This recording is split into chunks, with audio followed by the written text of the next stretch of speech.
I saw this young man. This is what we're looking for in any way.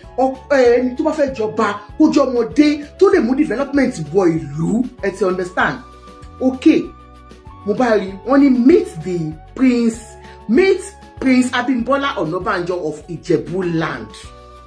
Ìdùnnú ṣubú layọ̀ nílùú Ìjẹ̀bú o nítorí pé kí ni àwọn Ìjẹ̀bú wọ́n ti mú ọmọ oyè tuntun o eléyìí tí yóò jẹ oyè Awujale ọba Awujale ti ìlú Ìjẹ̀bú láti ọdún tó kọjá làwuyewuye ti ń wá wípé ta ni oyè yìí tọ́ sí nígbà tí Wasiu Ayinde tí òun náà jáde tó ní pé ọmọ ìdílé Fìdípọ̀tẹ̀ àti Fìṣẹ̀gbùwà ní òun ṣùgbọ́n báyìí o àwọn ọmọ Ìjẹ̀bú wọ́n ti mú ọmọ oyè tuntun o ọmọ oyè tuntun tí wọ́n mú náà jẹ́ ọ̀kan nínú àwọn ọmọ Ọlábísí Ọ̀nàbànjọ eléyìí tí ó jẹ́ the first executive governor of Ogun State eléyìí tí wọ́n fi orúkọ rẹ̀ dá ilé ìwé yunifásitì tó jẹ́ Ogun State University tẹ́lẹ̀tẹ́lẹ̀ tí ó ti wá di Ọ̀nàbànjọ Ọlábísí Ọ̀nàbànjọ University báyìí OOU ọmọ bàbá yìí ni wọ́n mú o kó wá jẹ oyè Awujale tìlú Ìjẹ̀bú ẹ má jẹ́ kí n fa ọ̀rọ̀ gùn ẹ̀yin náà ẹ̀ tó gbọ́ gbogbo àwọn qualities kí ni àwọn nǹkan tí wọ́n rí tó fi jẹ́ pé ọmọ arákùnrin yìí ni wọ́n mú ṣé ti èjì ni àbí ti ìwé àbí ti pé ká mọ̀ọ̀yàn àbí ti agbára àbí ti ìjọba ẹ wò nínú fídíò yìí náà ni ẹ ti máa rí gbogbo ẹ wò ẹ gbọ́ ọ̀rọ̀ láti ẹnu Madam Adéjọkẹ́ àti ọ̀pọ̀lọpọ̀ àwọn èèyàn náà ni wọ́n sọ̀rọ̀ nínú fídíò yìí bá ṣe wá ń wo fídíò yìí lọ ẹ jọ̀ọ́ ẹ má gbàgbé ẹ bá mi wo ibi tí wọ́n kọ subscribe sí yẹn ẹ bá mi kílìkì lórí ẹ kẹ́ subscribe sí YouTube channel mi ọwọ́ tẹ fi ń tẹ subscribe yẹn ní orúkọ Jésù ẹ ò ní fi gbé ọmọ sí o ẹ ò ní fi gba lẹ́tà ìbànújẹ́ o. I saw this young man. This is what we're looking for in any way. Ẹni tó bá fẹ́ jọba, kó jọ ọmọdé tó lè mú development wọ ìlú. Ẹ ti understand? Okay. Mo bá rí wọ́n ní meet Prince Abimbola Onabanjo of Ijebu land. Onabanjo hails from the royal family of Fusegbuwa in Ijebu Ode. He is a 2007 graduate of banking and finance from Lagos State University. Wow, he's from LASU. Ayinde, mi ò ká o. Ayinde. Ọmọ LASU ni mí. Alumni ni wá. Ibi tá ti máa sílẹ̀ dáadáa nìyẹn. Ọba Elégùṣì, ọmọ LASU ni. Èmi ọmọ LASU ni mí. Ọba tó tún fẹ́ jẹyẹ ọmọ LASU ni. A máa wá kólàbò. Yálà ìyá anybody. Mo tún ní advantage kan nìyẹn. Màá ní X last week lèmi náà. X lèmi náà. X last week lèmi náà. But banking and finance from Lagos State University, do we have?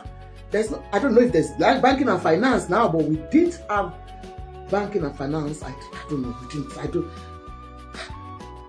Rachel, you're still on. Rachel, are you there? Was there banking and finance in LASU? Anyway, 2007. Okay, he's so young. Who were impossible because he got in banking and finance. I do well at home there. Anyway, he is a 2007 graduate of banking and finance from Lagos State University, LASU, and has undergone several graduate business executive training at prestigious institutions, including Harvard Business School, Columbia Business School, and the Wharton School, University of Pennsylvania.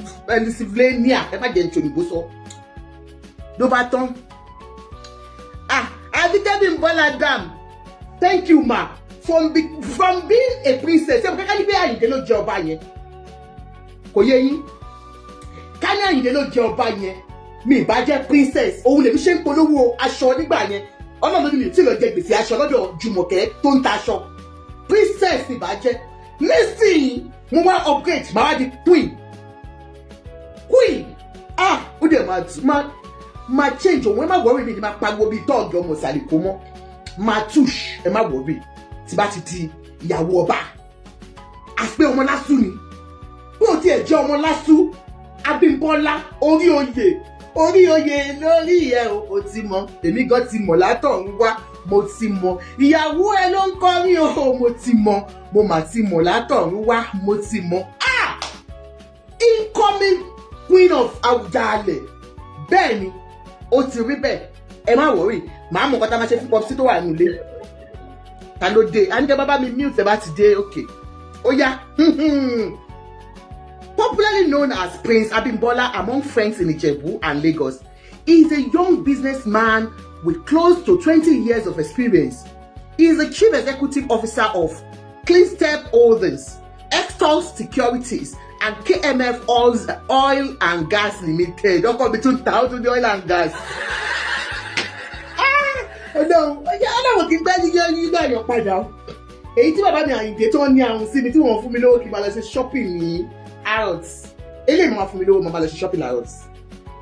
Ẹ má worry, màmá fún gbogbo yín lówó online ní èmi ìyàwó ọba. Dó mi ni máa pín ní máa ṣe show mọ́ o. Màá kọ́ máa wá ní. Màá ní ẹ̀yin tẹ̀lé lọ lẹ́fẹ̀ẹ́ máa kọ́ dáwó fún yín ni.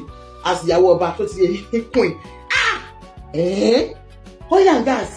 Wọ́n sọ bẹ́ẹ̀. Wọ́n ní ìgbà tá a tẹ̀ yín jà pé kí dájú mi jẹ ọba yẹn. Wọ́n ní tabara àwọn young billionaires tó jẹ́ ọmọ Ìjẹ̀bú tó dé kàwé tó dé ọ̀nà kan yẹn.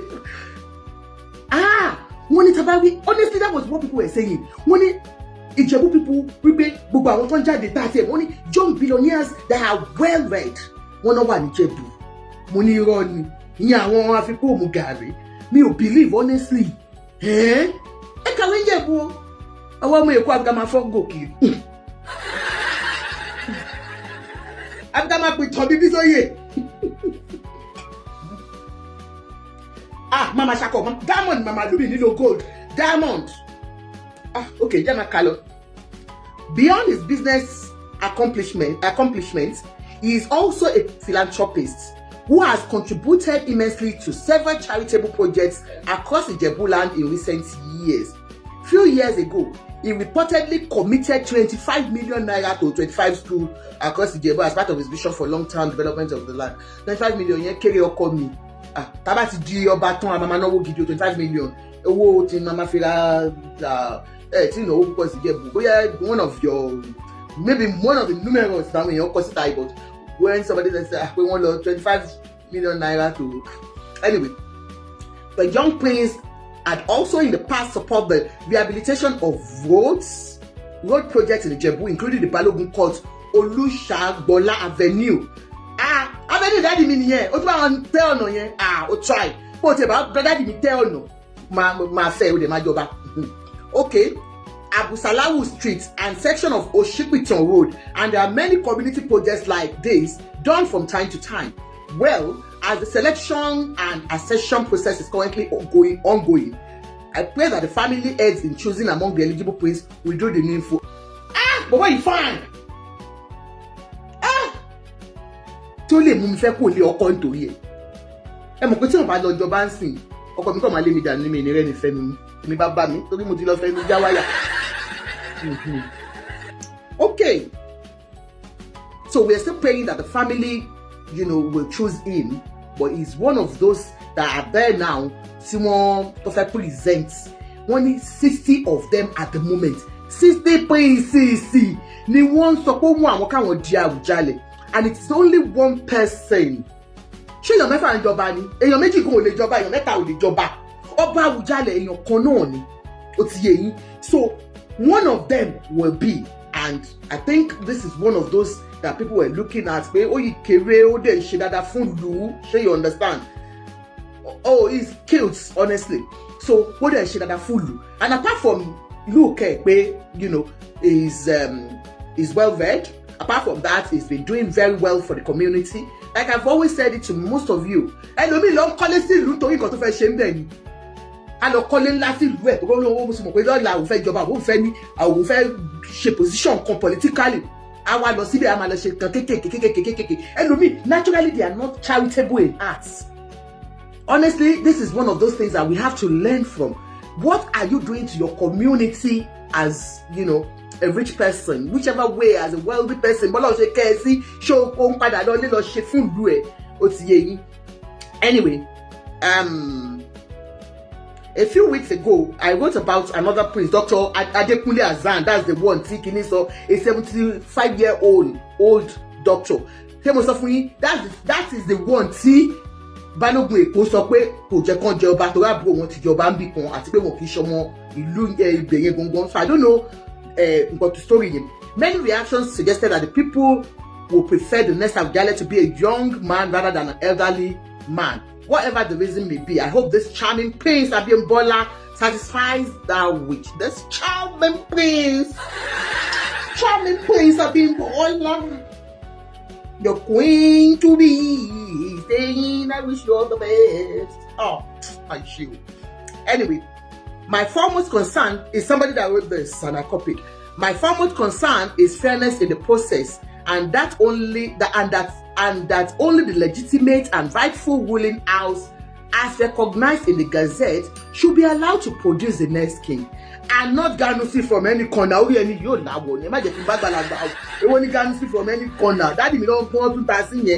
What the heck? Somebody feel there for you. I get to feel there for you. You can die. No longer Awujale more than 2 years. Go down. I did that here. Papa, mama, you know how they learn that. Why you put that you out? Thank you so much, Mr. Makanaki. That's why I learned that here. I did that here. If you don't learn that, me and someone you. So come fair oba. When to come over here oba contributing should be a shana. You can marry that with you. Can you pay? Okay. I'm fair too. Okay. Now let me go on. This is how we properly protect our heritage for posterity. As a people, we must learn to wait for our turn. I think this person is just trying to attack Ayinde. I don't know why. Anyway, I also hope that whoever emerges as the next Awujale will be blessed with wisdom, knowledge, and deep understanding of the sacred role of a traditional ruler in Yoruba land, and one who will be seen as a father to all without prejudice to social class, religion, or age, and one who will rule with wisdom and peace and bring meaningful development to the land through the support of sons and daughters of Ijebu, as well through strong network in society. Yes, I agree with this writer to some extent. We all want somebody, like I said, anybody whoever becomes the Awujale of Ijebu land should come from the royal family. Not only the royal family, but from the Fusegbuwa family. Gongon to yẹ present ọba kí o kó má lo ipò pé mo mọ aṣíwájú, mo mọ àbọ̀sẹ́yìn, mo mọ anybody. No, we don't want that. And then in your selection, ẹ̀yin afọbajẹ, ẹ jọ̀ọ́, like this king that I'm reading, that I'm talking about, this fine boy, that's cab boy, cab babe, you know, my cab boy, my cab babe. You understand? Ẹ máa lọ wò wọ́n dáadáa, ṣẹṣẹ ọwọ́ wọn mọ́. Being a graduate from Lagos State University is not enough, you understand? In as much as I love his looks, is not enough. We want somebody who has good character. Ṣé wọ́n ní ìwà tó fi ń jẹ oyè? Gbogbo nǹkan yẹn náà ní kẹ́ wò dáadáa. Abẹ̀yìn ẹ má gba owó o. Normally no, tí bá ní kẹ́ má gbowó mo ń tọra mi irọ́ ni mo pa ẹ má gbowó. Wọ́n lè fi ń gba mọ́tò ẹ̀yin àfọbàjẹ́. Ẹ̀yin ọmọ ìdílé Fusegbuwa pẹ́pẹ́ yìí gangan ló kàn. When you're choosing, choose well. You can come up now and guys, you can speak, but there's something else that I saw.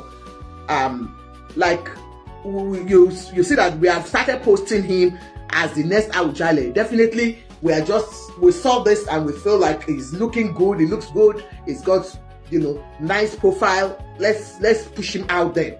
But then, like I said, I am not for anybody. We play that because I'm not from Ijebu and Arakolama, you're from Ijebu. Wumi said they are too political. Not the only the young obas, but pátálówà political. Kò sí ọba tó ń jẹ nílẹ̀ Nàìjíríà, sí nílẹ̀ especially Yorùbá. Tí ò ní political undertone, you know. Forget it, my dear sister. You know the truth now. Ṣọba yìí náà ṣe àwọn náà ní kìíní lọ́wọ́ ni.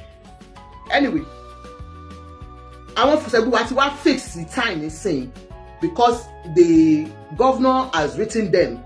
And you know my fear now. If Fusegbuwa family, if you're not careful, you're going to lose that chance to Fidepote family. I am telling you sincerely, because as we speak now, when ìjà wà láàrin àwọn ọmọ ọba yẹn, I am failing to marry my sister. I love you. Oh, Kebi, you went to LASU together. Ah, that's good. You know, ìjà ti wà láàrin àwọn ọmọ ọba, just àwọn Fusegbuwa family.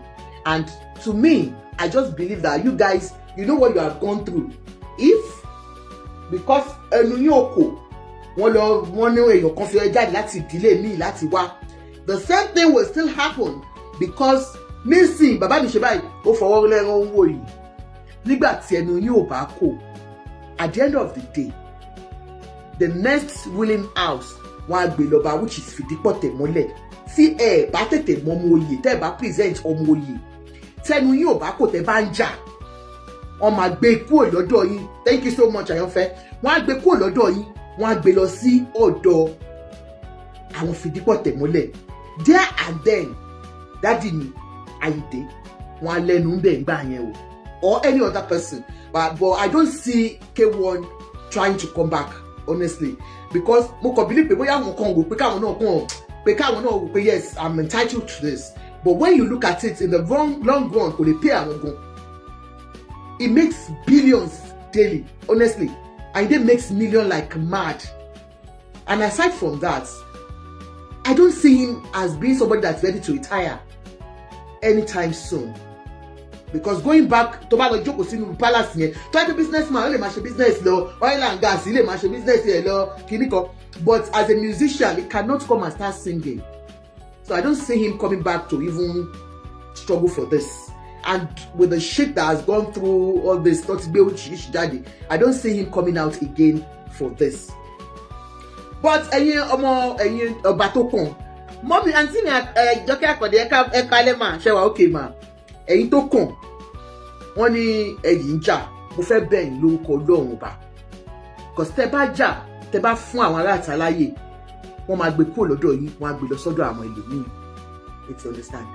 And then mi ìfẹ́ kẹ́ wo wípé èèyàn kan, because àbá yín sí lọ́dọ̀ yín o, ẹ̀yin lẹ́mọ tó wùn yín, ṣùgbọ́n gbogbo èèyàn ẹ mọ nǹkan tẹ́ máa ṣe kẹ́ tó fẹ́ rí bọ̀dì ìjọba, ẹ mọ tẹ́ máa ṣe, ẹ mọ̀ mọ̀ ju síta bẹ́ẹ̀ ṣe ju eléyìí síta, mo mọ̀ pé àwọn kan ló ju eléyìí síta pé ká jẹ́ wò, ẹ wò ó wò, a lè gbà á mọ́, irú èmi báyìí tí mo ya aṣẹ́wó, mo sáré gan ni pé yé ọkùnrin ló fine báyìí, bóyá tí ò bá fine, bójú owó ni, bóyá kákan gbogbo ẹ̀ náà, ẹ̀ dẹ̀ da fa, yes, bójú àwọn 60 yẹn náà, ẹ̀yìn identify ẹ̀ tó tóbi jù, ẹ̀ da fa. At least àwọn 60 tó jáde yẹn kò ṣe àwọn olóṣì, àwọn olówó náà ni, àwọn ọlọ́rọ̀ ni, àwọn tó kàwé ni gbogbo wọn. Wọ́n ròyìn wọ́n lè kàwé níjẹ̀bú, àìjẹ́ pa àtẹ́wọ́ fún yín o, èmi ò mọ̀ pé kàwé tó yìí.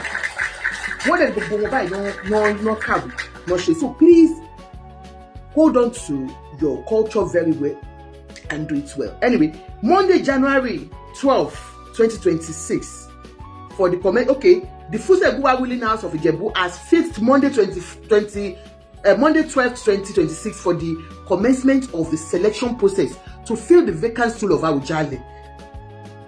This followed a letter of clearance from the Ministry of Local Government and Chieftaincy Affairs through the Executive Chairman of Ijebu Ode Local Governments. Because that the Ogun State government had about 3 weeks ago advised the Fusegbuwa ruling house to halt the selection process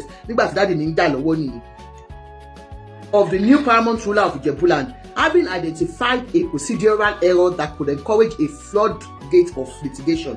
The cancellation of the earlier selection process was announced at a meeting at the state government held with the ruling house and the Awujale administration committee in Abeokuta. The stool became vacant following the death of 91-year-old Oba Adetono and all that. Yeah, anyway, by Monday nísìnyí mi lè ká tó ti pọ̀ jù. Monday, àwọn ọmọ oyè, they are to meet, and you guys have said you are meeting on Monday to do your selection process. Abẹ́yìn ni, gẹ́gẹ́ bí àwa tá wà concerned about that stool. Ẹ jọ̀ọ́, ẹ má mú àwọn tó yẹ pé wọ́n máa rap nínú palace tí yẹn, wọ́n máa rap kí níta wí nínú palace. Ẹ méèyàn tó dáa. Irú cowboy mi yìí ó fine boy ní ibò mi ò mọ̀ wá owó wọn pé wọ́n níwà tó da ẹ̀mú wọn torí mi fẹ́ di olórí láàfin tó ti yẹyìn ó yá ẹgbẹ́ òsòkè one by one. Anybody that wants to speak now can speak. Hello, ṣé fẹ́ sọ̀rọ̀? He's a good man. Wow. Wọ́n ti dóko lọ. Àyànfẹ́ àbí wọ́n ti dóko lọ. Kábíyèsí mi ló ń wò. Cowboy mi ló ń wò Àyànfẹ́. Àyànfẹ́ yìí náà ìpín bọ̀bọ̀ ìfàyìn lọ. Ó fà wálé mi. like ìgbà tó rẹ̀ mi tẹ̀wá náà fẹ́ kí la máa ń ṣe bá bóyá máa jẹrẹ ọ̀rẹ́ ìyàwó lónìí. Ẹ jọ o ní ìṣe ìdíjẹ́ kẹ́ máa kí mi nílé tí bá ti wà ní palace kọ́ sí wé eléyìí ẹ̀ lè lọ́gbọ́n kọ́mọ́ lọ́wọ́. No, ọ̀rẹ́ mi, no, to be sincere, that man are cute. Mo wọ́n kò jẹ́ tó bẹ́ẹ̀ ja Awujale lélẹ̀. Gbogbo àwọn ọmọge bẹ̀ lélẹ̀ máa wó tọ̀. Wọ́n nínú wọn ló dẹ̀ wà decent o. Really? Are you sure? Kò máa débi ti bí ọ̀rẹ́ mi. Ọ̀rẹ́ mi, ẹ má lọ kọ̀yìn sí wọn, ẹ má lọ jù ní sọ lọ́wọ́ ara yín mú. Tọ́jú mọ̀ pé ọmọ 30 mi ni wọ́n mọ̀ pé àwọn náà máa jọ Ayinde. Àwọn máa jọ Ayinde tọ́jú. Ayinde náà ṣe mú wọn tí torí ọlá ṣe kọ̀dí sí wọn. Tọ́lẹ̀ mi lè bá lọ. Ọmọ àlè nítorí ọlá ó lọ jẹ́ kókó Ayinde máa ń le. Ọmọ àlè. Jìnnìtì ní left track, jìnnìtì ní right track. Ẹ̀jẹ̀ tó bá fẹ́ sọ̀rọ̀ ẹ sọ̀rọ̀. Mi ò pẹ́ anybody fẹ́ sọ̀rọ̀ lálẹ́ yìí. Ẹ ti rí. Wọ́n dúnà ọ̀rẹ́ mi ṣé ẹni òkè sọ̀rọ̀ ẹ kú ètò ìyá mi ẹ kalẹ́ mà. Ó yẹ sọ̀rọ̀. Ẹ kú ètò mà. Yes ma, ṣé wà okay. Well done ma. Èmi kàn wò pé bẹ́ẹ̀ ni mà ẹ ṣe mà. Èmi kàn wò pé ń sìn bẹ́ẹ̀ ṣe sọ pé they should not just look at the look but they should look at what to be profitable to the Ijebus at large and also integrity of those afobajes. Because nǹkan tó bá ti mú sìn ló máa determine nǹkan tí ó máa ṣẹlẹ̀ lọ́la ní the reigning time of the king tó bá select.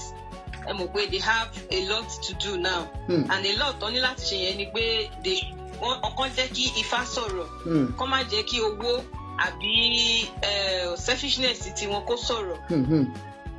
Ipò yẹn ò kì í ṣe nǹkan tó ń fi ń ṣeré àbí tó ń fi ń yí ẹ̀pẹ̀. So they should just select well both physically and spiritually. Nǹkan tẹ́mi máa wò pé kan tó bá lè ṣe nìyẹn. Ẹ kú ètò. Ẹ ṣé gan ni. Ẹ jọ àǹtí ẹ bá mi sọ nǹkan tẹ́ ẹ̀ ń ṣe ẹ polówó fáwọn èèyàn tẹ́lẹ̀ ń ṣe. I said you're from Lagos àbí Nigeria. Yes, I'm from Nigeria. I'm in Abuja, but I sell all African food. My name is Iyabeji Onitinko.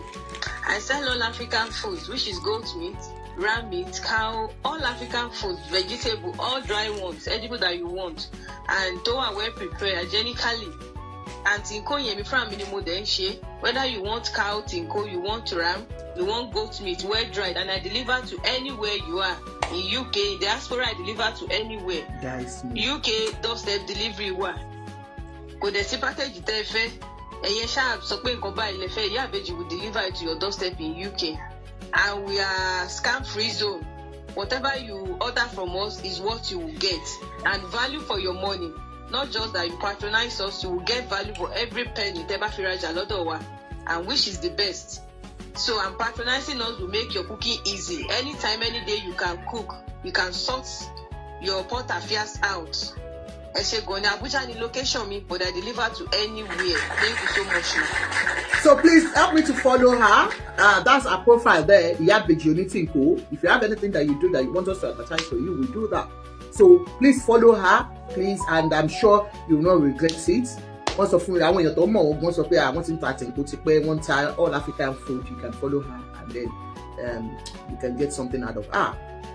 And for every one of you, don't forget what I do. I sell glasses. Ẹ jọ̀ọ́ ṣàánú mi. Ẹ ní jẹ gbèsè. Bàbá yóò ní dúró ipò tí ò ní wọlé tó jẹ́ pé wọ́n á tún máa fi bú yín. Ó dá àwọn èèyàn burú o. Bí sọ yé onítànkítàn. Òun ni ó ti yé yín. So all this will sell prescription frames where you can change you take it to your optician and they put your lenses on them. They are affordable, they are all designers, you understand? So ẹ jọ̀ọ́ mo ní wọn lóríṣiríṣi ó ti yé yín ohun rè designer ní gbogbo ẹ̀. Call me for all your glasses, just inbox me, text me, and then I can always. And we have sunglasses at their own sales now. January sales is going on, so ẹ má gbàgbé. Charles B. Dàbí wọn mọ̀ pé àwọn gúnkè. Charles B mọ̀ pé àwọn gúnkè mo ti mute wọn. So ẹ jọ̀ọ́ ẹ̀yin tèmi. Shoki Lobe Ogwe, if we don't have anybody to speak, I've said mine. This guy looks good. This guy, I've been joking since morning that yeah, I really want him. I love him. I love his looks. But like, you know, ó ti wá lọ jẹ́ pé ọmọlásù ni wọ́n, ọmọlásù lèmi náà ó ti yé yín. Though ìyá ẹ̀ ni mo máa jẹ́ náà mo dàgbà jù. But mo love ẹ. Àwọn kábíyèsí wa máa ń fàgbàlagbà. Wọ́n pọ̀ wọ́n wà láàfin. Tẹ́ bá di ààfin Ọọ̀ni of Ifẹ̀. ìyá 60 wà bẹ́ẹ̀ ni ìyá 60 ó wà láà àwa la máa tọ́ wọn sọ́nà àwa ni ìyá ọba la máa jẹ́ ìyá ọba ó ti yé yín. ọ̀rẹ́ mi ẹ̀jọ̀ ṣé wọ́n mú ìyàwó dání àbí wọ́n mú ìyàwó dání. Wọ́n mú dání o àwọn ṣe níyàwó wọ́n máa níyàwó wọ́n náà níyàwó but I mind. máa yẹn young ló jẹ́ kí n sọ bẹ́ẹ̀ she's a very young man. ọmọ tó ṣe tán ní 2007 ló ṣe yunifásitì ọmọdé ni kò mátà. ní ẹjọ́ and he went to LASU 2007. ní department. ó ní kí ló banking and finance. kí lorúkọ ní tán. His name is Ọ̀nàbànjọ Abímbọ́lá. mi ìdẹ̀ wá mọ̀. ẹjọ́ lọ kíláàsì ni. báńkì èmi náà ṣe. ẹni bí ọ̀rẹ́ mi bí ra mo ní kò sí nǹkan tó ń jẹ́ báńkì púpọ̀ àtàwọn wà ní sùkúl kò sí báńkì ń bẹ̀. no báńkì wà banking and finance wà ní LASU. báńkì tó bá yẹ jọjọ o. banking and finance wà ní FMS ó wà. ìgbà táwa ṣe tán lọ́sẹ̀ máa dá gbogbo yẹn lẹ̀ kò sí ìgbà táwa LASU. ìgbà tẹ́mi wọlé 99 so mo ṣe diploma so mo wá move sí full time so ó yẹ ká wọlé ní 2000 wá má jí wa mọ́mọ́ 2001 then 2002 ṣáná bẹ̀rẹ̀ lecture so. He's 45 years old. Wow, he's so young, man. He's not young like compared to Ṣíwájú Adé tó wà ń bẹ tẹ́lẹ̀ tó bí i early 20 ni bàbá yẹn. But at least for now nínú àwọn ọba tó wà ń bẹ ìsìn 45 is young. ṣé máa ju Aláàfin Ọ̀yọ́ ṣé Aláàfin Ọ̀yọ́ máa ju lọ. Aláàfin yẹn á ti wọ 50 ṣé tí wọn kì í rẹ́rìn yẹn Aláàfin á ti wọ 50. I don't think so. I don't think so. Òun àtọ́mọ́tọ́ ọjọ́ ni ò bá jùlọ máa jọ jẹ́ sàwáwò. Ọ̀ní ti pé 50 lọ́dún yìí náà àbí. Last year ó ṣe 15 last year. Last year. So that man looks young. So ẹ̀mọ̀ tó bá ti wọ ọṣọ yẹn wọ́n máa ń dàbí arúgbó kí ni ẹ̀ máa jẹ́ kó dàbí àgbàlagbà. Délé náà bá ti bọ́ sí tó bá ti wọ agbádá yẹn máa dàbí àgbàlagbà. No. But anyway tí alọ́rọ̀ kan ṣe àṣẹ́dáàdì wà wá ọmọ dáàdì wò jọba mọ́ báyìí. No, Ayinde ti fi Dáàdì ìwà gan kò yẹ kó jọba in the sense that like you said he's not ready to retire and he's making his million. Ayinde ti gba iṣẹ́ wọ December ọdún yìí. I can tell you òun ló máa jẹ́ fún wọn ní date. òun ni o. tọ́ọ̀ tẹ̀tẹ̀ ló máa ń sábà fún wọn. weekend. a ní ẹ̀gbọ́n kan tí kọ́kọ́ gòdì nígbà tó sọ pé fẹ́ jọba ẹ̀ mo ní jọba owó àwọn tó máa dá padà má máa pọ̀ because èkó tó ti gbowó lọ́wọ́ wọn. You know what Ayinde lè fẹ́ jẹ́ lóòótọ́ because power tún nìyẹn power tún ju power lọ. connection yẹn tún máa ju connection rí lọ. and because Awujale is not a small kini bí ọ̀ọ́ni ló ṣe rí. I know but. She understand. So òun tó fẹ́ jẹ́ tí ẹ yé tó fẹ́ jẹ́ bọ̀ ó kò jẹ́ pé tí ó lè mójú kúrò nínú orin. And táyì lè bá wà kọrin Ayinde ò kọrin ju 3 hours lọ 3 hours ẹ̀rẹ̀kẹ̀ mẹ́ta ló máa kọ́ 30 minutes láti ní 30 minutes. Okay, natural products. Okay. 50 years. Well, Aláàfin is 50 years. Okay. Yeah, àgbàdo àwọn tó bá mọ Ayinde dára 3 hours lórí 30 minutes dé lórí ó bá kọrin dájú rẹ̀ máa sinmi 30 minutes. Mo wà surprise nígbà pàtí bàbá Olíkìjìpá tó ṣe dé Olùbá you know that day màmá ẹ̀ tó ṣe dé Olùbá no stopping ni because ó wọlé ní 8:05 àwa wà bẹ́ẹ̀ and he left for 11 hours àbúrò bẹ́ẹ̀ Ayinde ṣì ń kọrin lọ. Àwọn tiẹ̀ ni ó mọ àwọn tiẹ̀ dáadáa náà. That's just it. So òun ni. So well ọlọ́run tó bá gbélé náà lọ mú ifá bá mú ọlọ́run á ràn lọ́wọ́ á jẹ́ ayé tó bá máa túlù yẹn ṣe tí òun ṣe tẹ́ pé òun máa débẹ̀ ìjà ló máa wá lọ́jà á máa claim right bí àwọn tí mi lè dárúkọ. àwọn òtún nìyẹn wọn ló ń claim right ẹ̀ àwọn òtún nìyẹn. àwọn tọ̀yọ̀ náà Ọ̀yọ́ tó bá wọn ní ìjà tọ́jọ́ ń claim mo tẹ̀ máa gbé nǹkan kan wá bóyá lọ́la lágbára Ọlọ́run ti bá ráyè mo fẹ́ ṣe ṣó lórí ọ̀rọ̀ àwọn. àwa la ní Yorùbá àwọn làwọn ní Yorùbá kìíní dẹ̀ ti clarify Wọlé Ṣóyínká orú ọ̀rọ̀ anakàkà tọ́jọ́ ń jà sí Ọ̀ọ̀ni ti fìyàn jọ ọ̀rọ̀ anakàkà tó náà tún wá fi Ṣèyí jẹ ọ̀rọ̀ anakàkà iná ọ̀rọ̀ kan. no Ọ̀ọ̀ni òfin Ààrẹ Ọ̀nà Kakanfò ti wà tẹ́lẹ̀ wọ́n ti fi jẹ láti Ọ̀yọ́ òun fi ìyẹn kí ló kọ kábíyèsí Aláàfin Ọ̀yọ́ ó fi èèyàn jẹ kí ló tó fi ọmọ Tinubu jẹ tí kìíní fi jẹ. Ààrẹ Ọ̀nà náà ló fi jẹ. Ààrẹ kọ́ ẹ má dà gbogbo ẹ̀rú jáde Olúọmọ àbí Ọ̀kánlọ́mọ ló lọ fi jẹ meanwhile Ọ̀kánlọ́mọ ti wà tẹ́lẹ̀. they were still, you know, there's still controversy ní àárín wọn náà. Bẹ́ẹ̀ni. Because wọ́n ṣì ń fight pé àwọn làwọn ni bí báyìí Yorùbá ti ṣe wá, òun ni Yorùbá ti ṣe wá, she understand. So kó má jẹ́ pé ìtẹ́lẹ̀ náà máa dé, tóun náà máa tó bá di pé ọmọ àwọn múra wọn, wọ́n máa bọ̀ lápá mi, tọ̀hún máa bọ̀ lápá mi. You know, he said something when Baba ṣe 90th birthday, this man, Kesiti, he said he doesn't know that man very well, but he just, you know, bóyá gbà tóun dórí oyè. He said it on his battle when they gave him so boya tori yẹn náà I don't know that master Gafula you ló fi wá mú ọmọ Tinubu ní pé kóun náà wá jẹ ọ̀kan lọ́mọ ilẹ̀ Yorùbá. You know all this nǹkan tó ti wà nílẹ̀. ṣé ní láàrin àwọn méjèèjì yẹn Ọlọ́run kan lọ́lẹ̀ sọ. Àwọn bàbá wa kò sí pé ibùdó tó máa ń jà tó you can never know níbi níta. Because social media yìí ó ti jẹ́ kí ó ti expose àwọn èèyàn sí a lot of things. Eléyà wá sórí internet a máa bú ọba igbá or a máa bú ọba so oníkálùkù wá ní fans. Gbogbo nǹkan tẹ́ pé a lè ṣe láyé àtijọ́ kọ́ máa sọ̀rọ̀ sáwọn ọba anyhow. So you know people are coming on social media and you know and fans of this and fans of that máa bú you know. So ìkọ́ tó kọ́ bàbá sọ fáwọn ni pé kọ́jọ torí Ọlọ́run wọ́n bá débẹ̀ wọ́n wá túbẹ̀ ṣe ni. Wales ní wọ́n sí. Wọ́n wá di wípé àwọn náà wá pọ̀ sẹ́yìn kan tó máa jọ bẹ́yàn kọjá kò yẹ kó rí bẹ́ẹ̀ because Yorùbá ní gbogbo wọn àwọn làwa ń wò lójú. Kọ́jọ kọ́ má jẹ́ kílẹ̀ Yorùbá bàjẹ́ nǹkan tẹ̀mí ní fọ̀bọ̀n tó bá ń wáyàwó ìlú wà abẹ́lẹ́bù o. Gbogbo àwọn arúgbó ta tiẹ̀ wá bọ́ ọmọ ọlọ́mọ yìí ọlọ́mọ ìka bá yé ẹwọ yìí jẹ́ ẹni tí ò tí ì nílẹ̀ ẹni lẹ́fọ̀ kò bá yé ẹ̀jẹ̀ gbogbo àwọn arúgbó ta wá lọ ń ṣó kìíní yìí ó ti ẹ̀ dá Ọlọ́run tójú ò bá ń tiwa yẹ ká má bára wa sọ̀rọ̀ àṣà náà ò dá kind of cute. Wales, I'll disconnect you. Like you said, I didn't really want to do that show today, but I can always. Ayọ̀fẹ́, God bless you. Fún nǹkan tẹ́ sọ yìí, mo rí picture kan and ó bà mí nínú jẹ́ gan. I don't know. I'm not going to share the picture because you know I saw this picture and I'm disappointed in that blogger. And mo dẹ̀ fẹ́ pé àkíyèsí ọba wa Aláàfin of Ọ̀yọ́. Mo fẹ́ pe àkíyèsí wọn sí ọ̀rọ̀ yìí because àti ọba wa Ọọ̀ni of Ifẹ̀ náà lórí picture tí mo rí and what's been going on for a long time. I pray that mi ò prepare fún.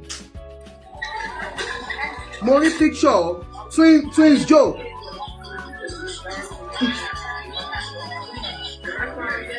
Twins mother mo drop yín. Picture yẹn ẹni yẹn ó máa ń kọ article fún Aláàfin of Ọ̀yọ́. Do you understand? Ó máa ń kọ article fún Aláàfin of Ọ̀yọ́. So definitely the guy is Aláàfin of Ọ̀yọ́'s blogger or people that fẹ́ pé àwọn tó súnmọ́ Aláàfin wọ́n súnmọ́ wọn. Ó mọ̀ sọ pé mi ò wà prepared fún lẹ́ni. I saw it. Ó mú fọ́tò ọba Ọọ̀ni of Ifẹ̀ ó dẹ̀ mú ó gbé orí wọn kúrò ńbẹ̀ ó blog ó gbé orí wọn ó wá wọ kìíní fún wọn bí pátá lásán or something ó gbé orí odidi ọba aládé ó gbé síbẹ̀ oh God I'm not prepared for it. It's because you talked about it. I said I was going to talk, but you know I'm really disappointed in whoever that blogger is. It shows that I have respect àwọn ọba aládé wa mọ́. Òun lèmi náà ṣe máa ń bẹ Ọọ̀ni of Ifẹ̀ pé káwọn náà jọ mo mọ̀ pé wọ́n wà very humble. Mo rí picture tẹ́ ẹ sọ it was so annoying. Mi ò rí picture ó bá dẹ̀ dùn mí o mi ò prepare ni o lórí mi mọ̀ pé mo máa sọ̀rọ̀ nípa ẹ̀ lẹ́ni mo lè wá sọ́ọ̀pà ẹ̀ lọ́la. Ó dẹ̀ mú odidi Ọọ̀ni of Ifẹ̀ bóyá ẹ fẹ́ bẹ́ẹ̀ kọ̀ for now enter money olórí ọba gbogbo aládé Yorùbá is ọba Ọọ̀ni of Ifẹ̀. Whether we like it or not, for now. And whatsoever, àwọn èèyàn nífẹ̀ẹ́ bàbá yẹn nítorí iṣẹ́ tó ń ṣe ni mo ti sọ fún yín. Tí kékeré ni kí máa wá kíní yẹn ó dẹ̀ dùn mí o. Oh gosh. Whether you like it or not. Fine, Nigerian style. Hello ma, how are you sis? Fine, Happy New Year. Same to you ma. Oh ma. Kẹ́rí picture yẹn, ó máa gùn mí tí to just one person. Ó ń break mi ò gbọ́ yín. Àbáwọn legal team. Kẹ́rí picture yẹn, ó máa gbé fáwọn tó jẹ́ bíi legal team fún ọ ni. Tó ọba gbé máa yẹn, ó lọ gbé sínú túbú. God bless you. Kò sí nǹkan tó kíní yẹn ó bà mí nínú jẹ́ gan. a lot of people tó comment lórí kí gbáwó láàrin fídíò tó yìí débẹ̀. ó pọ̀. bí gbogbo ayé ṣe ń bínú sí Aláàfin of Ọ̀yọ́ tó wọn ò ṣe nǹkan bẹ́ẹ̀ yẹn fún wọn. ẹnu wọn ló fi ń sọ ó ti gbogbo àwọn tó wà lórí TikTok and gbogbo àwọn tó dẹ̀ ń bínú sí Aláàfin of Ọ̀yọ́ kò sọ ọmọọ̀fẹ́ mi ò bí ọmọọ̀fẹ́ wà náà gbogbo ìdílé Yorùbá ló ń bínú pé kí ló dé tó ń fa wàhálà. tó ṣe dé. lédi kan tiẹ̀ máa ń ṣe fún wọn lédi Èkìtì ló ti wá kò ṣàǹṣe ọmọ ọ̀fẹ́ gbogbo àwọn tó ń bínú pátápátá mi tí ì rí àwọn ọmọ ọ̀fẹ́ gbogbo àwọn èèyàn títí mọ́ ìjẹ́ gbogbo ayé ló sọ pé kí ni gbogbo nọ́ọ̀sẹ̀nsì nílẹ̀ Yorùbá ṣe rí blọ́gà yẹn tó wá jẹ́ wẹ́ẹ̀nù blọ́gà ni tó mọ níbi kan tó ṣe ẹ̀ sí ni tó bá discipline á dùn mí gan ó dùn mí. àǹtí ẹjọ́ tẹ́ bá ní nọ́mbà rẹ lè bá mi send ẹ because mi ò rí kíní ìmú ìmọ̀ tí mo ṣe sí. kí gbogbo ayé wá rí kíní gbogbo àwọn tó ń ṣe Yorùbá bíi tiwa kó wá rí nǹkan tó ṣẹlẹ̀ ní pàtí mi mọ́ bí tí the new kí ló kọ Olú of Warri tí kẹ́kọ̀ọ́ fẹ́ kí tó náwó sí. ewu bó ṣe fún ní respect. àwọn ilé yẹn dànù ni wọ́n ti dànù ní pẹ́fẹ́ náwó sọ́ba. jẹ́rí kọ́ máa náwó sọ́ba yẹn. ọ̀nà fífẹ́ ló máa correct títí. àwọn ní o tọ́ ọ̀rọ̀ òdì ká má sọ. òun náà kọ́kọ́ náwó kọ́ tó náwó sí. bẹ́ẹ̀ ni. òun náà kọ́kọ́ náwó òun ni kó fún rẹ̀ ní respect bẹ́ẹ̀. bó ṣẹ́rí ti blogger yìí táwọn fẹ́ bá dákẹ́ tí wọn bá gbé sí túbú á wọ̀ mí lára o á ṣe jù báyìí lọ torí ohun tó ṣe yìí ìwé ẹjọ́ tí mo ti délé ayé nǹkan tó ń tìyàn lójú pátápátá báyìí. òdìdí ọba aládé. ọmọ Yorùbá tó ń sọ Yorùbá lẹ́nu tẹ́ ẹ ti kí ní Yorùbá ti. ẹ jọ gbogbo ẹ̀yin tẹ́ bá wà níbi tẹ́ bá mọ péèjì yẹn ẹ jọ ẹ dárúkọ péèjì yẹn fún mi. yẹrí péèjì yẹn ò ní láti lò pé àwọn tó dúró fún ọ ni wọn láti lò pé máa yẹ sínú túbú tó bá ń support Ọba of Ọ̀yọ́ eléyìí wọ̀ sí ní ìwé eléyìí tó ti mo ti dé láyé. wàláì ó wọ́n bàjẹ́ ó ti pọ̀ jù kí ló dé ó lè ṣẹlẹ̀ pẹ̀lú ọba Benin.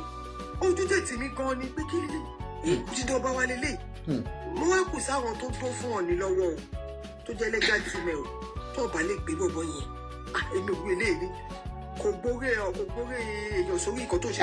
odidi ọba aládé ó dẹ̀ wá wọ pátá fún. àti bra. no.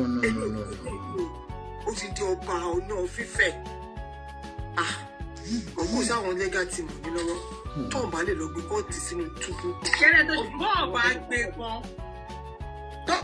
gbé gan ìṣẹ̀ṣe orí adé á ṣe balabala á ṣe jàtìjàtì. má ló wá sínú kọ̀ọ̀kan ìlú tá a wà yìí sí ilé ayé tá a wà sí ilé ayé olófin ni ẹ má jẹ́ ká tó torí adé kí ó lè fi jẹ́ kẹ́lómi máa ṣe irú nọ́ńsẹ̀nsì yẹn mọ́ both Ọba of Ọ̀yọ́ àtọba Ọọ̀ni anybody ní láì tàti ṣe pọ̀. láti ṣe wẹ́ẹ̀fẹ́ ní ọba ẹni ọba. ọba tó jẹ́ inú ẹ̀ ń bèkù. tọ́ sọ́yà mi sọ pé káwọn sọ́kẹ́ ti tọ̀ ni tọ́ ọba gbọ́dọ̀ bẹ́ẹ̀ kọ́kọ́ lọ jù sínú túbú náà á dùn mí gan ni kí ló dé àǹfin náà ti wá pọ̀ tó yẹn ó dé kò ṣe kó dé wá ṣe ṣọ́ọ̀kọ́ bú máa yẹn gan. ó bẹ́ tà. àná ojú tì mí gbà tí mo rí ni pé gbà mí ṣé gbogbo kí ní àwa ṣàkúlẹ̀tì ní gbogbo ayé àwọn náà tá a máa wò pé ohun tó sọ bá wọn ti àwọn tí yíbo àwọn òpẹ́ ohun tó sọ bá wọn ti ìtìjú gbogbo ọmọ Yorùbá ní kíní tí wọ́n lè ṣe tó ọba dẹ̀ lè ti gbọ̀gbọ́n yẹn mọ́ lé kọ́kọ́ ju kí ìtọ́tí sínú adùn mi gan ni tọ́nà fífẹ́ ọ̀tá láti máa ṣiṣẹ́ lórí ẹ̀ ṣẹ́ nígbà kí ní yóò ṣàkúlẹ̀ èdè nípa àwọn èèyàn máa ṣí ẹ̀. olórí burúkú èèyàn ló máa ṣí àrùn nǹkan yẹn tí wọ́n ipa fẹ́ sọ̀rọ̀ lórí ẹ̀ ni mo tọ́jú ẹ̀ ni. ẹni tó ní ló post ẹ̀ òun ni kí ní yóò ṣe lọ bára lọ títí gbàrún tó rí torí èmi gan rí mo wò pé kí lè lè. mo dé mi tí mo rí ó tì mí lójú mo ra kún bẹ́ẹ̀. ó dẹ̀ dùn mí o mo dẹ̀ tọ́jú ẹ̀ o. kó bá dákẹ́ ẹ jẹ́ kí ó dàn. Boss, ẹ máa sọ̀rọ̀. Boss, ẹ fẹ́ sọ̀rọ̀. Hello, boss. I'll drop you. Maybe you don't know that you can. Ìkan tó ti ní mo wò báyìí pé kí ni gbogbo rádaràdà kí ni social media fẹ́ tàn wá tì kí lélẹ̀ tá lẹni tó ń gbójú láyà tó wá ṣòro nǹkan bẹ́ẹ̀ yẹn that's around nonsense. O ṣe ẹ̀bẹ̀ kò bẹ̀rù ṣẹ́ṣẹ́ kò bẹ̀rù orí ara ẹ̀ and you do that. Òun ṣe sọ wípé ṣe rí àwọn tó náà ń fi ń jọba torí ẹlòmíì àti ní grudges síyàn tẹ́lẹ̀ akọ̀dé a máa gbé lágbájá òun ló ń bọ òun ló ń wárí fún òun ló ń wọ́ọ̀ṣì ló ń ṣe gbogbo ẹ̀ bíkọ́ kíní ti wà lẹ̀ tẹ́lẹ̀ ó ti wà lẹ̀ tẹ́lẹ̀ ẹ gbé orí fẹ́ tó yẹ kẹ́ gbórí fún ẹ gbé ẹni tó ń pè tó bá sọ pé monarch tó bá ní first class kìíní ọ ní òun ṣẹgbẹ́ bàbá gbogbo wọn náà torí pé máa yẹn jẹ́ tẹ́ kó wà jọ bí àgọ́ ń sọ̀rọ̀ ẹ̀dẹ̀ wá mú ẹ̀ wá fira yín ráre láì ṣòwò. That's too bad. That's too bad. Ọlọ́run ẹni kómi tí ò bá ṣe. I really want to call that page out, but unfortunately I don't know the page. Mo really fẹ́ call her out. Ẹni yẹn ti àníṣe a lot of people kan ló máa rí sẹ́. So wọ́n ti gbé kinní yẹn kúrò lẹ̀. If no so, ó sì máa circulate lọ. Okay, bóyá ó ti gbé kúrò lẹ̀. Ṣé kò yẹ ìyá mi? If no so, because page tí o ṣe ní mi nítorí mi náà wò mo pé kí lélẹ̀. Kò ń ṣe nǹkan tí èèyàn lè ṣe ẹ̀. Because tẹ bá ṣe tó bá gbẹ tó follow page yẹn àwọn pa akínlélẹ̀ àwọn ṣẹpọ̀ pàwọn tó ní page yẹn wọ́n máa trace ẹ̀ tí tó máa fi débi tó ti ṣe ẹ̀. Ọlọ́run ọba Ọlọ́run á fún mi rí ẹni tí ó tó ní page yẹn o. I will get the page and I will come and speak about it like we talked about this thing níjọ́ yẹn. Má. Bínú síbẹ̀ pé kí ni gbogbo ilé yìí lẹ́ni tó ṣe ẹ̀yẹn nínú mẹ́rin tó ṣe sí tàbí ẹni tó ṣe ẹ̀yẹn nínú bí ló ṣe ṣe ẹ̀ pé kí ó jẹ́ kó ṣe ewé ilé tó gbogbo ọba aládé lẹ́ni yẹn fi gbé sórí page. Honestly, mo ti sọ́njọ́ yẹn gbogbo ẹ̀yin tẹ̀lé ń follow àwọn ọba yìí tí ẹ̀ ń jókòó tẹ̀ wà lẹ́yìn wọn tẹ̀lé ń sanwó fáwọn blogger kan máa ba kan jẹ́ fún kan Ọlọ́run bá rí yín o ẹ̀ẹ́dẹ̀ ṣe fúnra yín ẹ̀ ń bá ìṣẹ̀ṣe Nàìjíríà ìṣẹ̀ṣe Yorùbá jẹ́ ni. It's about your culture, it's about your heritage. You're destroying it daily because of ìwà burúkú wa. Kódà. Ẹni náà jẹ́ kó yà yín lẹ́nu pé Ọ̀yọ́ lè má mọ̀ pé insider ló ṣiṣẹ́ yẹn fún ọ ni. Òun ni mo ń sọ. Instead kẹ́ mo bẹ ṣe máa bá wọn tẹ máa dúró gẹ́gẹ́ bí jẹ́ pé ìyìn bàbá àgbàlagbà lẹ máa bá bẹ máa yanjú ọ̀rọ̀ wọn. Àwọn ọmọ kéékèèké ẹ̀yin ọmọdé tẹ́ fẹ́ mọ̀ nǹkan kan nípa culture ẹ lọ ń jáde ẹ lọ ń bá wọn bú àwọn ọba. It is wrong. Since ọba Ọ̀yọ́ dé wọ́n wá with peace wọ́n dé pẹ̀lú bínú ni. Nígbà tí wọ́n dé pẹ̀lú bínú tí bínú lọ dé. Àtijọ́ ká Ọlọ́run abá mi jẹ́ ó dáa fún etiquette message yẹn ká ní wọn ò dé pẹ̀lú jà ṣé mo pé gbogbo àwọn nǹkan tí yóò bá níbi gbèrígbèrí ìdọ̀tí wọn ò níbi ìdọ̀tí rẹ̀yàn la òun sọ wípé Ọ̀yọ́ lè máa mọ̀ ń pẹ̀ ó jẹ́ pé tàtà ìjà tó ń jà ṣé mo olúkálùkù a máa fojú sí pé bóyá òun ló rán wọn kó máa ṣeré kó máa ṣẹlẹ̀ ó lè jẹ́ insider lọ́dún òní ni ó ń ṣiṣẹ́ tó ṣe yẹn because gbà tí ọba ti dé. not ọ̀dọ̀ ní ọ̀dọ̀ Adéọlá kitchen thank you so much ma ọ̀dọ̀ Aláàfin lẹ fẹ́ sọ. no àǹtí Jọkẹ́ mo lè bá yín bẹ́ẹ̀ tẹ̀ Aláàfin lè máa mọ̀ pé. òun náà mo ń sọ pé Aláàfin lè máa mọ̀ pé. ṣé blogger Aláàfin ó jẹ kó ṣe bẹ́ẹ̀. ó lè má jẹ blogger Aláàfin àìmọye fake blogger bọ̀ torí pé ìjà tó ti wà ńlẹ̀ tó gbé jáde báyìí Jọkẹ́ ṣe sọ kárí kò ṣe kó gbé jáde ní ẹ mọ̀ pé gbogbo tí yóò bá ní gbégbé ìdọ̀tí wọn níbi ìdọ̀tí rẹ́yàn lára kò yé yín so òun yìí sọ pé ìkọ́mi ọba yìí náà kọ́ máa tọ́ọ̀bà táwọn Ọ̀ọ̀ni àti Ọ̀yọ́ tí wọn bá bá wọn táwọn Yorùbá bá wọn sẹ́ẹ̀tì kan tó wà láàrin wọn àwọn èèyàn á máa kó sí wọn lábẹ́ ọmọ máa fi wọn ṣẹ́ẹ́rì social media oríṣiríṣi kí náà fi Tinubu dá lára tó máa gbó tó máa ló ń jà ó ń ṣe gbá. ẹ gbàgbé ẹ. Evelyn, do you know the page? Anybody that knows that page of that blogger that is blogging on me, send that blogger's name to me. Awujale tá a bá yọ ẹgbàgbé àwọn àyẹ̀wò ń fa àyè lé. Bẹ́tà. Àwọn ọ̀dọ́ ló fi àyè ẹ̀ lẹ̀. Mi kì í jọ́ tí mo ti dé láyé mi ìwé lè rí kí ọ̀dọ́ ìjòyè tó dẹ̀ bẹ̀rẹ̀ sí ní jà. Ọ̀dọ́ Aláàfin o tún wá mọ̀ o fi sáì Ọ̀ọ̀ni fún àyàwó ó fi Rẹ̀mí jẹ́ kínní ìwọ náà wá mú ọmọ ẹjọ́ kí ló ń ṣẹlẹ̀ gbọ̀ngàn. Èmi ò rúwẹ̀ lè rí gbọ́dọ̀ tí ń jẹ oyè. 1 minute please. Kò dẹ̀ ṣe jẹ́ o àwọn tó wà lọ́yọ̀ọ́ àwọn ló gbé ìjà yẹn lẹ̀ fún ẹ bá dúró sí i. Máa yẹ òyìnbó mọ̀ kankan àwọn tó wà lọ́yọ̀ọ́ yẹn I guess tó àwọn àti jẹ. Ọ̀yá mi tó bá wọ́n kejì tó bá ẹjẹ́ sọ fún yín ọ ní ní ẹni tó ṣèkà ìka ti wà nú ẹni o tóun náà bá ní nǹkan tó fẹ́ ṣe báwo lọ ṣe máa sọ pé báyìí tí kò jókòó kó fọpọlẹ gbéwu ẹni tọ́lọ́run fẹ́ lọ ni ẹni tọ́lọ́run fẹ́ ni èyí kan tó bá lọ́wọ́ ń ṣe èèyàn máa ń fi tọ́gbọ́ jẹ ni. kó má bẹ ọmọ Ọ̀yọ́ nínú o kílẹ̀ expect ọwọ́ ọba tí ò níṣẹ́ tó bá jọba tó níṣẹ́ tó wà ní àná tó ní conflict tó wọ́n nù kò ní fàyè gbàgbé káà bá mú Awujale tó níṣẹ́ kò ní gbà tó ní wá jẹ́ kọ́kọ́ àwọn ogun ọba kan fún nígbà tí iṣẹ́ wà lọ́wọ́ tó mọ̀ fóun láti ìgbẹ́ náà fún ilẹ̀ Yorùbá kẹrin ọba Ọ̀yọ́ yẹn wọ́n mú wá láti Canada kò síṣẹ́ kò sí kankan lọ́wọ́ ẹ̀ tó ń ṣe nílẹ̀ ìgbà yẹn so àyè gbà láti máa lísìn sí rọ́bìṣì rẹ̀ táwa mú Awujale pé kó ní conflict tó wọ́n tó máa wá láyè láti máa lísìn ìyàtọ̀ ẹni yẹn bí àtọ́ bá gbéṣẹ́ fún ọba Ọ̀yọ́ fún wọn ní tó wọ́n kò ní gbà má ti rí tó rà ní tó make sense. Mọ́mí wa táìtáì ẹ kálẹ́ mà. Báwo ni òjèrè? Yes ma. Ẹ kálẹ́ mà. Ṣé rí ọ̀rọ̀ yóò tẹ̀ ń sọ yìí? Tẹ bá rántí máa nǹkan báyìí wà ní US. Òun ló bẹ̀rẹ̀ kìíní yìí. Bóyá is a blogger. Ó tóbi. Almaroof. Bóyá Almaroof. Ó ṣe Almaroof. Òun ló bẹ̀rẹ̀. Ó dẹ̀dẹ̀ kó ló máa wà behind gbogbo nǹkan tẹ̀ ń sọ yìí. Ọ̀kẹ́ pé ọba Ọ̀yọ́ yẹn ò níṣẹ́ o, Canada ló ti wá ó níṣẹ́ o. Òun kàn fẹ́ yan oró ni. Ẹ̀jọ̀ fẹ́ yan oró ní Nàìjà. Ẹ sọ tó ní Nàìjà fún mi. Báyọ̀ wá sọ àwọn ọba yòókù tàbẹ́ fi jẹ́ tó yẹ pé Nàìjà náà. Ara mi ló ní kankan Nàìjà orí. Bẹ́ẹ̀ kò ní ṣẹ́ Nàìjà náà nígbà tó wà Canada ló níṣẹ́. Nígbà tó dé wà Nàìjà tí ò níṣẹ́ ń sìn tó jẹ́ pọ̀yọ̀ lójú kò sí. Tó ò ní pé wọ́kà kan ti ṣe nọ́ọ̀sẹ̀sì ó máa lọ bá. Ẹwẹ́ tó wà lẹ́yìn iṣẹ́ wo lẹ fẹ́ kó ní bẹ́ẹ̀? ẹwẹ́ tó wà lẹ́yìn sísá àjọkẹ́ yìí sí. Kí a máa tó bá jẹ́ Ọlọ́run jẹ́ kó wọlé torí èmi náà láìkí máa yẹn kó wọlé. Ẹ fẹ́ sọ fún pé wọ́n ilé ìmáráyè. Ilé tó yẹ pé mo ní fọ́ọ̀mù ọba ẹni tó bá níṣẹ́ ló máa ń wá ojú èdè fún lọ́wọ́ ẹ̀ máa ń dilẹ̀ ẹ̀tọ́ ní fífẹ́sì tẹ̀ tó ò fẹ́ kó rẹ́ẹ̀kì kò ní ráyè ẹjọ́ òṣì ìjọba síbẹ̀ ní wúwọ́ tó pé ẹ ló ti jọba ọ̀fọ̀yọ́ kọmalítì sí ìyá àmọ̀wúfù tó lò ní ibi tó wà yẹn mi ìgbọ̀wọ́ ẹ̀ ó jáde àmọ̀wúfù ló máa sọ tó máa ṣe fún ẹ tó wá bẹ̀ ẹ wá gbà. ẹrú kankan ni wọn Ọlọ́run ṣe é ṣe bá ìjẹ́bú ṣe kọ́ má gbàgbà jẹ́mọ̀ pọ́ nìyẹn níṣẹ́ ẹ mọ èèyàn tó ń pọ̀ nílò. ẹjọ́ àjọkẹ́ ẹjọ́ bá wa bá òní yẹn wí o gbogbo yín ẹjọ́ ẹ bá wa bá òní wí wọ́n máa gbowó káàkiri sóṣooṣù yẹn ti. a ní bá bàbá wa wí a máa kàn sọ fún dádì wa ni pé kó jọ mọ́mì mi ní kí n bá bàbá mi wí kí ọmọ bá bàbá ẹ̀ wí ni a kò bá dádì wa sọ̀rọ̀ náà ní gẹ́gẹ́ bí ọmọ.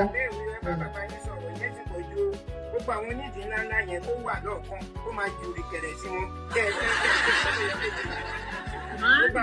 wọn ò ju kẹrẹ sí wọn máa mi ẹ ní sùúrù àwọn onídìí yọ̀ ń tán ó yé mi màámi àní màámi ó yé mi àní màámi táì ọkọ tó ṣẹlẹ̀ jẹ́jẹ́ ni ọ̀ní jókòó àwọn onídẹ̀ẹ́dìyàn gidi ni o ká ń láyé àwọn bàbá yẹn wọ́n máa gbẹ́sẹ̀ lé wọn ni o tó bá jù wọ́n jù fúnra wọn ni wọ́n máa gbẹ́sẹ̀ lé wọn wọ́n dẹ̀ máa gbé wọn jókòó sáàfin kọ́ máa ta gúgúrú kọ́ máa ta obì bẹ́ẹ̀ kọ́ dẹ̀ máa ta ewúro òye yín ọdún ọ̀rẹ́ nìkan ní iṣẹ́ fúnra wọn lọ́wọ́ jù di o ẹni tó bá níṣẹ́ lọ́wọ́ ìgbà tí ẹ kọ́ bá wa bá ọ̀nà mi ọba wọrí young man náà ni kò fi ra ni kò fi kíní yẹn sílẹ̀ ẹgbẹ́ tó fẹ́ gbà lọ́wọ́ ẹni tó ní company kan ló fẹ́ gbà lọ́wọ́ tó ní kó wá meet o tí security jẹ́ kó gbà lọ́wọ́. wọ́n ti dànù ni.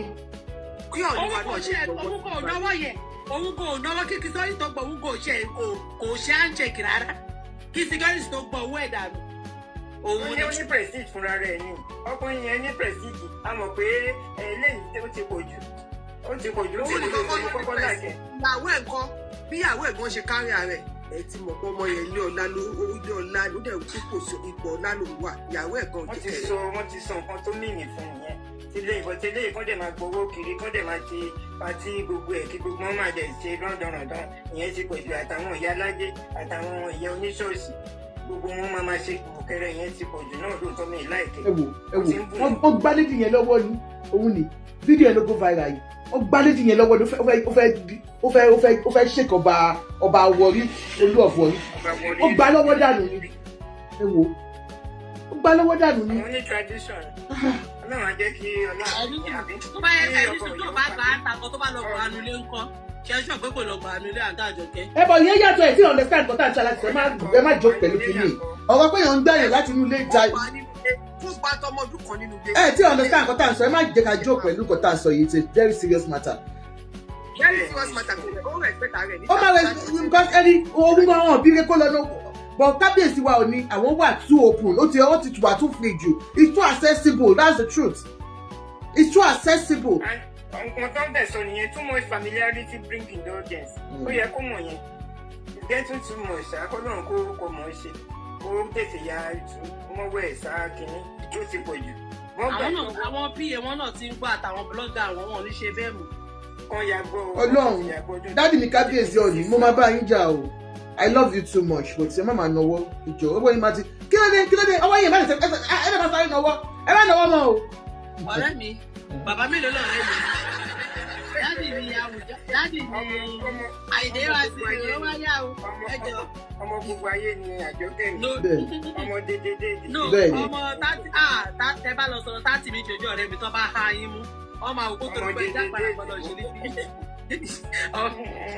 àǹtí Àjọkẹ́ dúró ṣé ìyàwó dáàdì ní ti lọ finally ni ó máa kàn ń ṣe oge gan lórí social media ṣé ó ti lọ finally. Báwo ni ò ní lóyún. ẹ̀ẹ́dẹ̀ṣọ́ gbà yín. Ó set aside bọ́rọ̀ bàbá. ẹ̀wọ̀n aṣídàdì mi ní kíní yẹn ṣe ta ló wá ń fún wọn kíní yẹn jẹ. ṣọ́rọ̀ yẹn ló ń bá yín sọ ọ́ sàbíkẹ́ sọ̀rọ̀ gidi. Ọlọ́run nǹkan tí bàbá yẹn ṣe mo ń wá pèjẹ o Ọlọ́run gbogbo ṣe sọ̀rọ̀ yìí pèjẹ ni mò ń wá. Náà ti wà mí ò rí mo ń wá pé bóyá màá rí bóyá àwọn àkókò wọn jáde. Òun bó ṣe sọ fún yín pé tó bá jẹ́ pé ẹni yẹn báyé ẹ kí gbàgbà tó ṣe ràn ni ó máa gbó fáwọn èèyàn yìí tá a rí gan by mistake everybody gan rí if not so ká nìkan tó lè crop ni tó rọ́pò pé tó bá bẹ̀rẹ̀ sí máa ṣe tó bẹ̀rẹ̀ sí máa ṣe ó kẹ́ ní ṣé wọn kì í ṣe ẹ̀ ti bàbá wa bá àtì mi olórí oko bàbá tó máa ṣí ẹ̀ tó máa jẹ́ kó wọgbó bọ̀ ìyẹn bóyá gbàtẹ́ nìyẹn ṣí ẹ̀ tó ló delete pé kí ni òun lẹ́sọ pé kọ́mẹ̀ntì ẹ̀ rí pé kí ni gbogbo eléyìí ẹni yẹn ṣe ó dẹ̀ delete kan ó rí pé kọ́ máa lọ mú lórí péèjì kọ́ máa sọ pé òun ló ṣe nǹkan yẹn pé even àtọ̀ kó máa jòkó kí ló ṣí ẹ̀kọ́ ẹ̀ ti understand so òun ló fi pé kí ni yóò ṣe lọ́wọ́ ara òun ni ṣáàjọ kẹ́yìn lẹ́yìn máa lẹ́ máa ṣe ẹ̀. òun rèé mo ti rí Ọ̀yọ́ Empire Diary Ọ̀yọ́ Empire Diary ẹjọ́ ẹ̀yin tèmi ẹ bá mi cut bí by cosmo lè jẹ́ ni Ọ̀yọ́ Empire Diary ẹ jẹ́ n wo bí a mo lè record ẹ̀ mọ́ bọ̀. Oh no, I don't think I can. Mo ṣe rí page yẹn ni.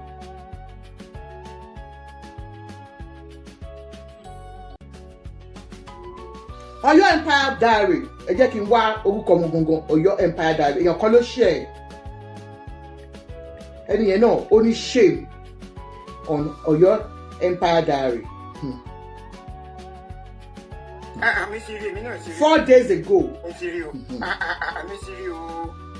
Oh my goodness. Ọ̀yọ́ Empire Diary. Yeah. You shared a picture of Ọọ̀ni of Ife. Bí ẹjọ́ ṣọ́ọ̀ṣì wà lórí ẹ̀ ni. Ó yìí wà ńbẹ̀. Bẹ́ẹ̀ni. Ó yìí wà ńbẹ̀. Wọ́n sọ pé láti lọ wá ẹ̀ tó wà lọ́dẹ̀ ọgbẹ́ nìyẹn. Okay. Ọ̀yọ́ Empire Diary. I don't know who you are. Whoever you are, orí adé ló ṣe báyìí. Bójú ọmọdé ló jẹ́, bó jẹ́ àgbà ló jẹ́. Mo fẹ́ lo opportunity láti bẹ̀ ẹ́. Please remove this video, this picture. Ó tiẹ̀ wo ti Ọlọ́run ọba tó dá ẹ. I don't want to know anything that's going on between Aláàfin of Ọ̀yọ́ àti ọba wa Ọọ̀ni of Ifẹ̀. Ṣùgbọ́n gẹ́gẹ́ bí ọmọ Yorùbá tó bá jẹ́ pé ọmọ Yorùbá ni ẹ́, ṣé lè dá? Ṣé nǹkan tó ṣe fún ọba ilẹ̀ Yorùbá yìí ṣó dáa? Ó gbé orí ọba aládé, ó gbé sí, ó wá wọ pant and bra fún. It is bad. Ẹ jẹ́ ká máa rò ó, ẹ jẹ́ a máa wo ọjọ́ àti sùn wà. Gbogbo àwọn èèyàn ṣe ìparí gan níbẹ̀ yẹn náà. Ẹ jẹ́ a wo ọjọ́ àti sùn wà. Lady kan was just speaking to ọ̀gá ẹ̀ ní ìmọ̀ bóyá rí fídíò yẹn. Ó ń bọ̀ ọ̀gá ẹ̀ sọ̀rọ̀ lọ́wọ́, ó ń appreciate àwọn ibiṣẹ́, ó ń bọ́ end of the year or something. And she was speaking. She slumped and died just like that.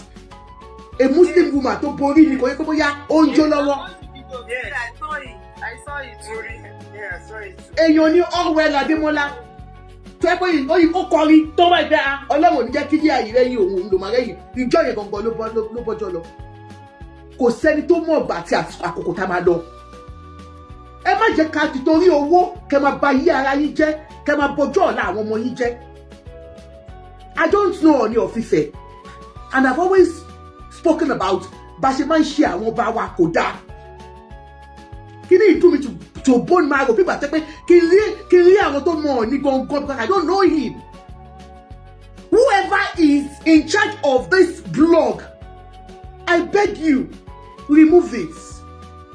Wo ọjọ́ ọ̀la àwọn ọmọ tó bá bí sáyé tó bá tí ì ní láyé. Wo àtúbọ̀tán ẹ. Nǹkan tó ṣe yóò dáa. Ẹ máa ń sọ̀rọ̀, ẹ máa ń ṣe àlùfàǹṣà, ẹ máa sọ́sọ́ba. Wọ́n ń wò wọ́n. Wọ́n ní tẹ́ bá lọ sọ kábíyèsí bọ́ ń sọ̀rọ̀ ìgbà ní ẹ̀bùn ẹ fi wọ́n lè jàre, wọ́n ní fọ́ọ̀n ni àwọn làjà jẹun. This is a man tó kó ọmọdé mọ́ra, tó kó àgbàlagbà mọ́ra. Since that man became the king, mi ò rò pé ó tàyàn kan lábùkù rí. Kò sí mi ò rẹ́ni tó ń sọ̀rọ̀ kábíyèsí yẹn bá dìrì. Ó wá mú odidi ọba aládé, ó gbé adé sí lórí. Kódà o. Ọba Ọ̀yọ́, gbogbo tó ń ṣẹlẹ̀ yìí ọ̀dọ̀ yín ló ti wá o bàbá mi kábíyèsí ẹ pẹ́ láyé ọmọdé lọ́lọ́run fi jẹ́ ẹ fi joyè ẹ fi erìgì ẹ fi jòbì ẹ jọ ẹ tọ́ gbogbo kìíní tẹ̀ ń ṣe yìí.